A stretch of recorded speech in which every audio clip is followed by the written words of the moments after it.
Mean HOA lady Karen takes a heart monitor off a sick 8-year-old girl and throws it in the trash. She says the girl is faking her illness. But Karen doesn't know the girl's father is the county sheriff who will make her regret what she did to his daughter. Before watching full story, comment below from where you watching. Also like and subscribe for more stories. The afternoon sun cast long shadows across Meadowbrook Gardens as I pulled into my driveway, still wearing my county sheriff's uniform. My radio crackled softly on my belt. Another routine day keeping our community safe. But the moment I stepped out of my patrol car, I knew something was terribly wrong. My 8-year-old daughter, Emma, sat on our front porch steps, her small body shaking with sobs. Her chest looked bare, wrong. The heart monitor that had been strapped to her since her surgery 3 months ago was missing. Baby, what happened? I dropped to my knees beside her, my heart hammering against my ribs. Emma had been born with a severe congenital heart defect. That monitor was not a toy or an accessory. It was her lifeline, constantly tracking her heart rhythm and alerting us to any dangerous irregularities that could kill her within minutes. She took it. Daddy. Emma choked out between sobs, her face red and wet with tears. Mrs. Patterson took my monitor. My blood ran cold. What do you mean she took it? I was playing with chalk on the sidewalk. Emma whispered, her voice small and broken. Mrs. Patterson came over and started yelling that I was making the neighborhood look messy. I tried to explain I would clean it up, but she wouldn't listen. Then she saw my monitor and said I was wearing fake medical equipment for attention and that kids like me shouldn't pretend to be sick. My hands clenched into fists. Karen Patterson was our HOA president, a woman who had made the past year a living nightmare with her petty complaints and ridiculous rules. But this crossed every line imaginable. She grabbed it off me. Daddy. She pulled so hard the straps hurt my skin. Emma lifted her shirt slightly, revealing red marks across her ribs where the monitor had been forcefully removed. She said she was going to throw it in the trash because it was medical garbage and didn't belong in our pristine community. Something dark and dangerous stirred in my chest. As a law enforcement officer, I had seen terrible things, violence, cruelty, injustice. But nothing, absolutely nothing, had ever made me feel this level of pure white-hot rage. This woman had put my daughter's life in immediate danger. Where did she go, Emma? Her house. She said she was going to report us to the HOA board for medical fraud and get us fined. Emma's whole body trembled. Daddy, I need my monitor. What if my heart does the bad thing again? The bad thing was ventricular tachycardia, a life-threatening irregular heartbeat that had nearly killed Emma twice before her surgery. Without that monitor, we would have no warning if it happened again. I pulled out my phone and called my wife Sarah, who was at work at the hospital. Honey, I need you to come home right now. It's Emma. Karen Patterson took her heart monitor. The silence on the other end lasted only a second before Sarah's voice came through sharp with fear. What? I'm going to handle this. But Emma needs you here with her. Call Dr. Morrison and tell him what happened. We need to know how dangerous this is. I hung up and looked at my daughter's tear-stained face. Baby, I need you to go inside and wait for Mommy. I'm going to get your monitor back. Don't be mean to her, Daddy. Emma said, her voice so innocent it broke my heart. Even after what had happened, my sweet girl was worried about me being unkind to her tormentor. I won't be mean, sweetheart, but I will make sure this never happens again. I promise you. I walked across the perfectly manicured lawn that separated our properties.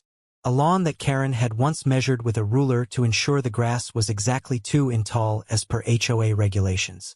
My footsteps felt heavy, each one echoing with barely controlled fury.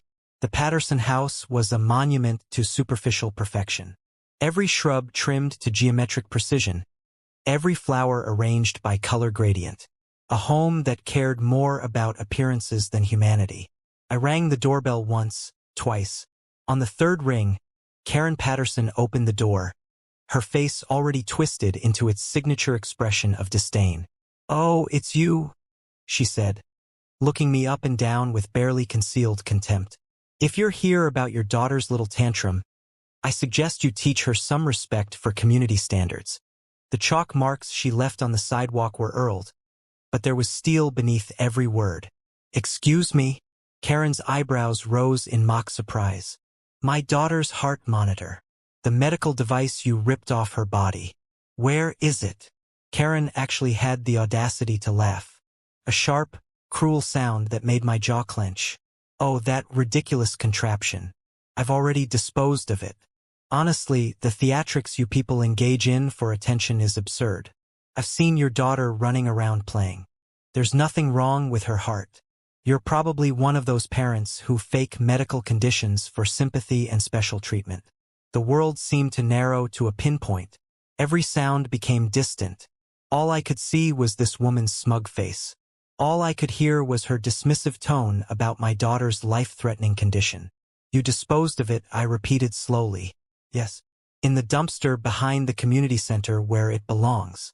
That fake medical device was an eyesore. And frankly, I'm tired of your family's constant disregard for community aesthetics.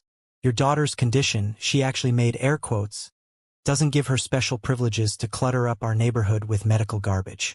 Karen. I took a deep breath, trying to maintain my professional composure. That heart monitor costs $8,000.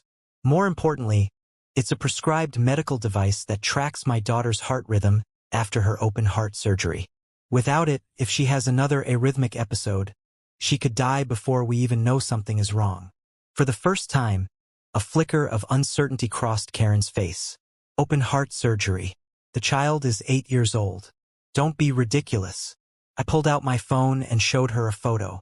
Emma in the hospital bed 2 days after her surgery. Her small chest covered in bandages, tubes and wires everywhere. Her skin pale as paper. 3 months ago, they had to repair a ventricular septal defect and correct an abnormal valve. She almost died on the operating table twice. That monitor is her safety net while she recovers. The color drained from Karen's face, but her expression quickly hardened again. Well, how was I supposed to know that? You people never communicate anything with the HOA. If you had proper documentation.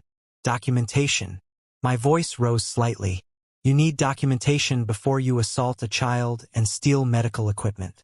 Is that really the defense you're going with? I didn't assault anyone. I simply removed what I thought was a toy. Your daughter was being dramatic about it, as children do. Show me where you put it right now. Karen crossed her arms. I don't appreciate your tone, Mr. Martinez. Just because you're a sheriff doesn't mean you can bully HOA board members. I have rights too, you know. And technically, your daughter was in violation of HOA Code 47.3, which states, I don't give a damn about HOA Code 47.3. The words exploded out of me. My daughter's heart monitor is not an HOA issue. It's a medical necessity. Now you have 2 choices. You can take me to where you put that monitor right now, or I can arrest you for theft of medical equipment, child endangerment, and assault of a minor. Your choice. Make it fast. Karen's face went through several shades of red and white. She knew I wasn't bluffing. Finally, with visible reluctance, she grabbed her keys. Fine, but I'm filing a complaint about your aggressive behavior with the county board. You do that, I said coldly. We walked to the community center dumpster in tense silence. Karen pointed to a large garbage bin with obvious disgust. I threw it in there about 20 minutes ago. 20 minutes. 20 minutes my daughter had been without her monitor. 20 minutes where a fatal cardiac event could have occurred without warning. I climbed into the dumpster, not caring about my uniform or my dignity. I dug through garbage bags, food waste, and other trash. My hands getting filthy. After what felt like an eternity, I found it, Emma's monitor, tangled in coffee grounds and other refuse. I climbed out, holding the device carefully. It was covered in garbage and the screen was dark. Please work, I prayed silently. Please still work. There you have your toy back, Karen said dismissively. Now, can we discuss the real issue, which is your daughter's chalk vandalism? I turned to look at her, and whatever she saw in my face made her take a step back. Karen Patterson, I said officially, my voice shifting into the tone I used for arrests. I'm not arresting you right now, though I legally could, but I am going to make something very clear to you. What you did today constitutes several serious crimes.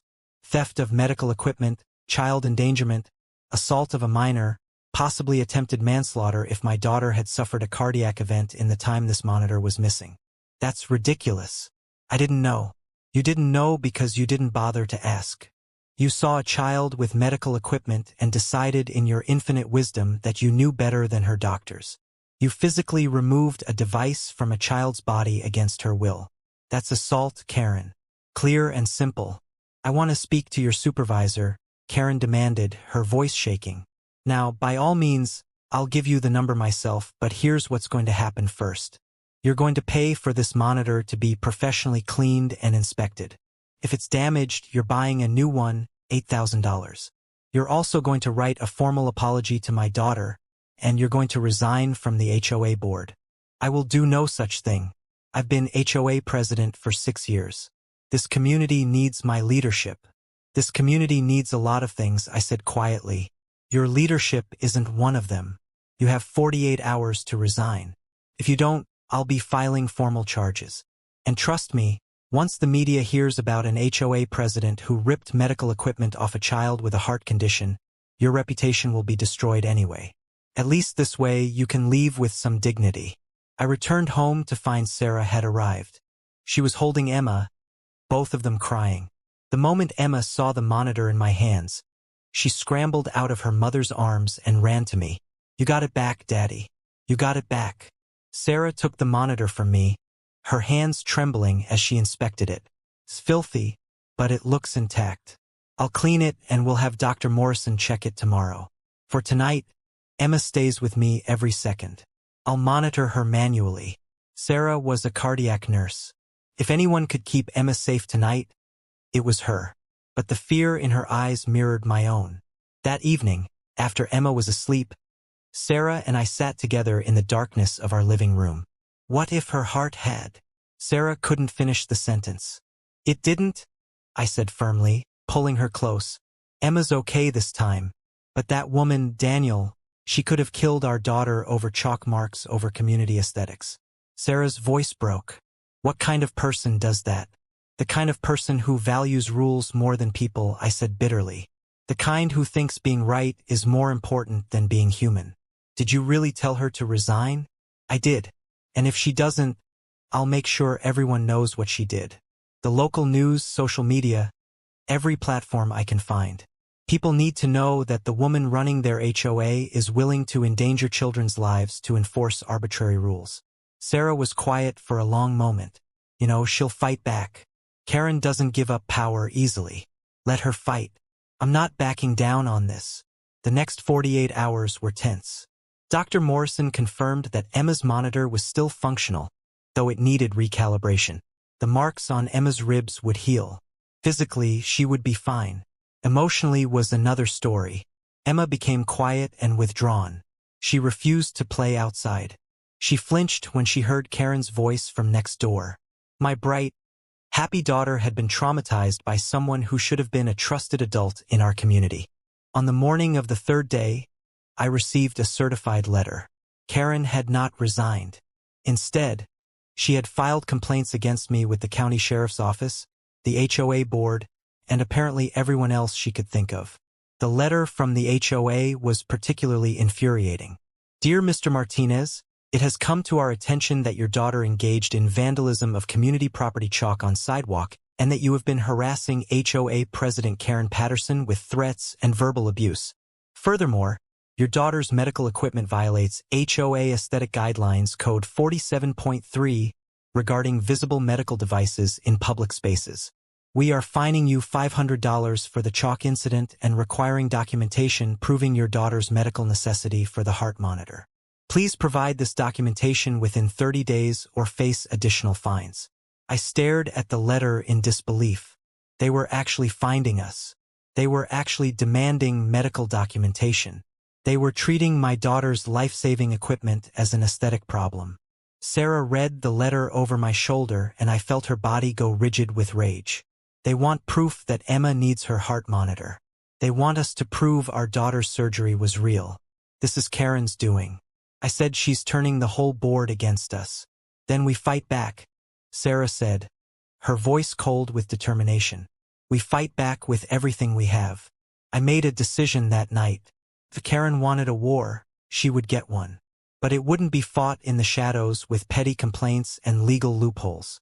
It would be fought in the light where everyone could see exactly what kind of person she was.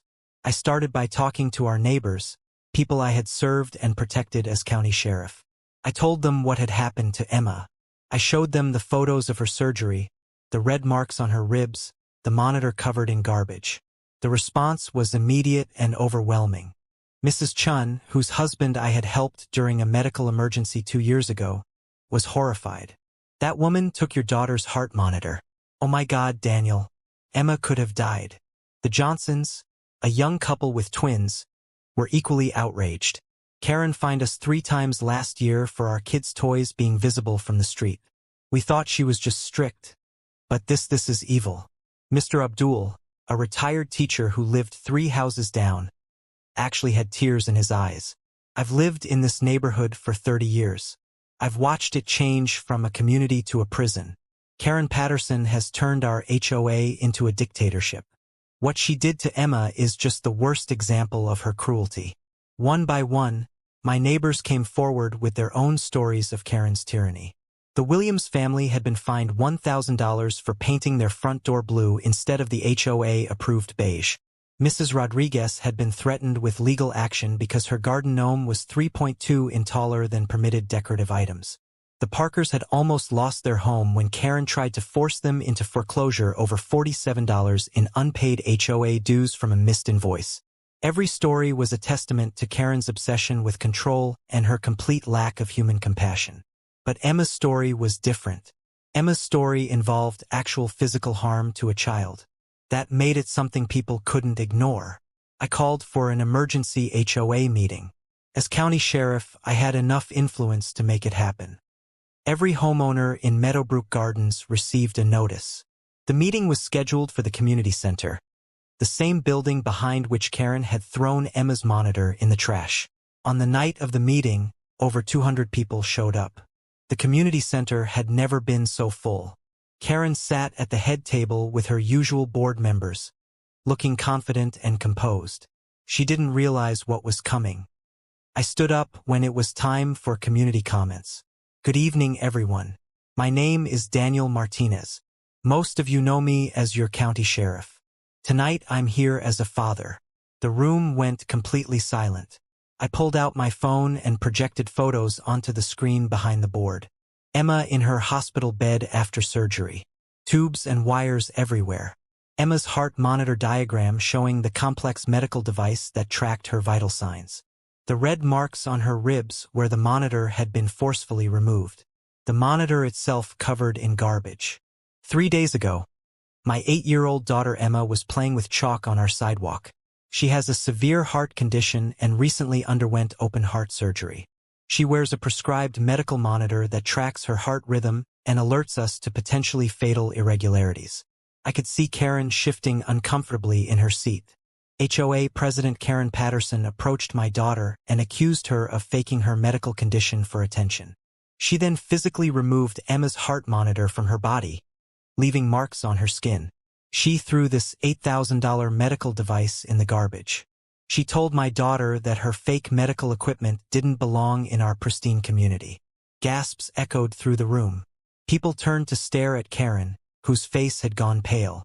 For 20 minutes, my daughter was without the monitor that could save her life if her heart went into an irregular rhythm. 20 minutes where a fatal cardiac event could have occurred without warning. I paused, letting that sink in. Today I received a letter from the HOA board. Instead of apologizing, instead of taking action against the board member who endangered my child, they fined me $500 for Emma's chalk marks. They also demanded medical documentation proving my daughter's surgery was real, essentially asking me to prove my 8-year-old daughter's heart condition isn't fake. The room erupted. People started shouting at the board. I could see anger on every face. "I'm not here for sympathy," I continued. "I'm here because what happened to Emma represents everything wrong with how this HOA has been run. Rules have become more important than people. Aesthetics have become more important than safety.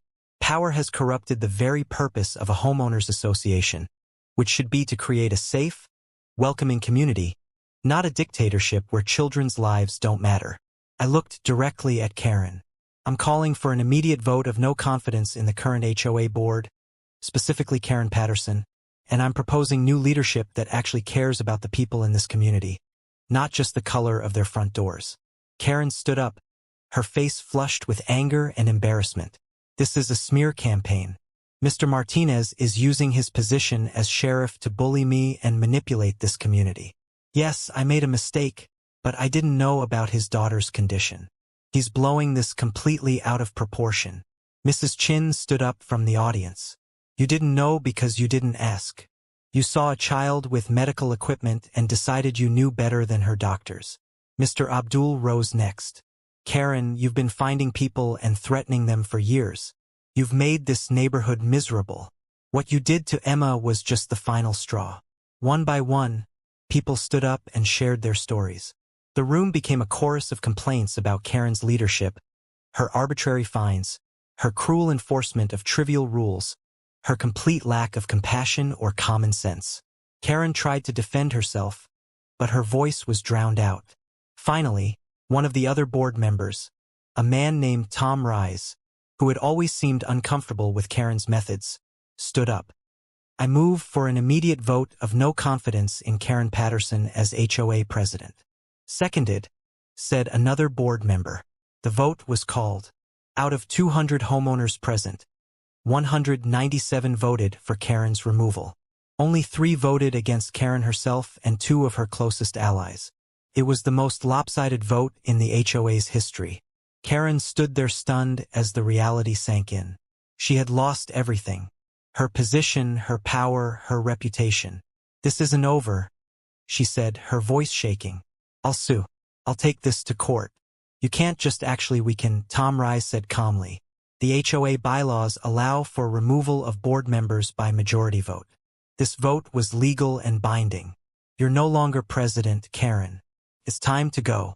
Karen gathered her things with trembling hands and walked out of the community center. The silence that followed her departure was profound. Tom approached me after the meeting. Daniel, I'm sorry. I should have stood up to her years ago. I knew her methods were wrong, but I convinced myself it was just about maintaining property values. What she did to Emma, I'll never forgive myself for not stopping her sooner. You stopped her now, I said. That's what matters. The next morning, I filed formal charges against Karen Patterson with the district attorney's office. Child endangerment, theft of medical equipment, and assault of a minor. The DA, an old colleague, took one look at the evidence and photographs and immediately agreed to prosecute. This is one of the most clear-cut cases I've ever seen, he told me. She physically removed medical equipment from a child with a documented heart condition. There's no defense for that. The story made local news within days. HOA president removed heart monitor from child faces criminal charges. The headline spread across social media. Within a week, it had gone national. The response was overwhelming. Thousands of people shared Emma's story. Support poured in from across the country. Other families with children who had medical conditions reached out, sharing their own stories of discrimination and ignorance. But the most important response came from within our own community. Meadowbrook Gardens underwent a transformation. The new HOA board led by Tom Rise immediately rescinded all of Karen's most absurd rules.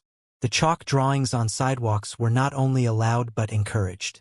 Children's toys and yards were welcomed as signs of life and joy. The strict aesthetic guidelines were relaxed to allow for individual expression and character. Most importantly, the board passed a new rule. Medical equipment, mobility devices, and health-related modifications are exempt from all HOA regulations. The health and safety of residents, especially children, takes absolute priority over aesthetic concerns.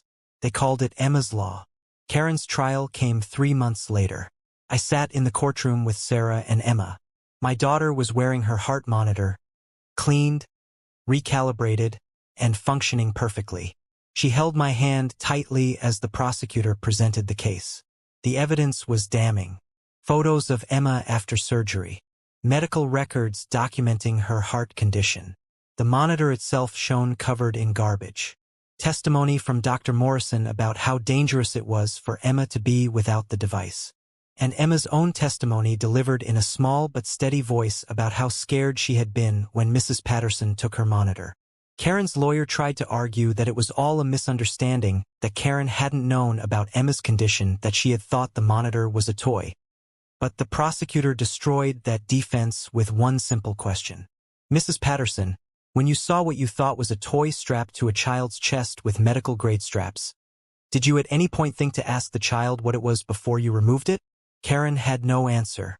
The jury deliberated for less than 2 hours. Guilty on all counts. The judge looked at Karen with open disgust. Mrs. Patterson, you held a position of authority in your community. You were supposed to help create a safe environment for families. Instead, you endangered a child's life because you valued arbitrary rules over human compassion. Your actions were not just neglectful, they were willfully harmful. You saw a child with medical equipment and decided without any medical knowledge or authority that you knew better than her doctors and parents. The judge sentenced Karen to 6 months in jail, 2 years of probation, 500 hours of community service with the Children's Hospital, mandatory anger management and empathy training, and full restitution for all costs related to Emma's monitor. More importantly, the judge issued a restraining order. Karen was to have no contact with Emma or our family for 5 years. As Karen was led away, she looked at us one final time. There was no remorse in her eyes, only anger and bitterness. She still didn't understand what she had done wrong. She still saw herself as the victim. But I didn't care about Karen anymore. My focus was on Emma. 6 months after the trial, our neighborhood had become something truly special. The changes went far beyond just relaxed rules. Tom Hendris and the new board had transformed the HOA from an enforcement agency into an actual community organization. They started family game nights in the community center. They organized block parties where kids could run freely and play without fear of fines. They created a community garden where residents could grow vegetables together. Most touching of all, they commissioned a mural on the community center wall designed by the neighborhood children. Emma's contribution was a large heart with a rainbow coming out of it and the words "a community with heart." Emma herself had blossomed. The trauma of what Karen had done hadn't disappeared, but it had faded. With therapy and support, my daughter was laughing again, playing again, living again. Her heart was healing both physically and emotionally. One afternoon, I found Emma in the front yard drawing elaborate chalk masterpieces on the sidewalk with a group of other neighborhood kids. They had covered nearly half the block with colorful dragons, flowers, and rainbow patterns.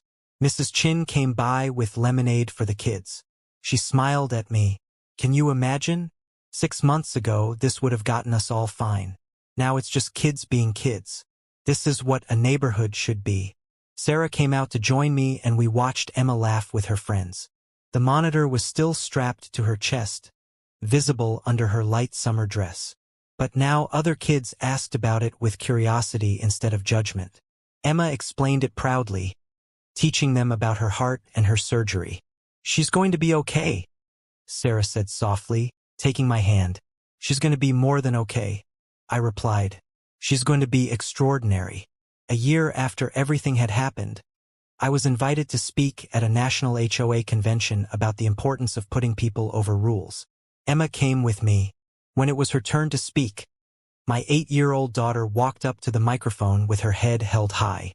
My name is Emma Martinez, she said in a clear voice. I have a heart condition and I wear this monitor to keep me safe.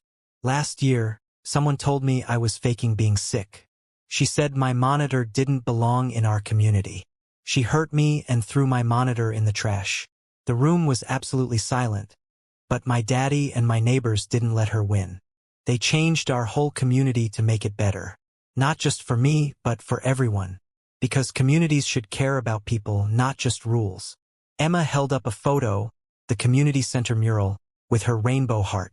This is what my neighborhood looks like now. Everyone is happy. Kids can play. People can be themselves. We still have rules, but the rules help us instead of hurting us. She looked out at the hundreds of HOA board members in the audience. I hope your communities can be like this, too. I hope you remember that people are more important than perfect lawns. That kids being happy is better than kids being quiet.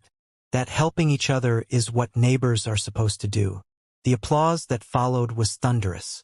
Grown adults wiped tears from their eyes. Several board members came up to us afterward, promising to change their own HOA policies. Emma's story had sparked a movement across the country.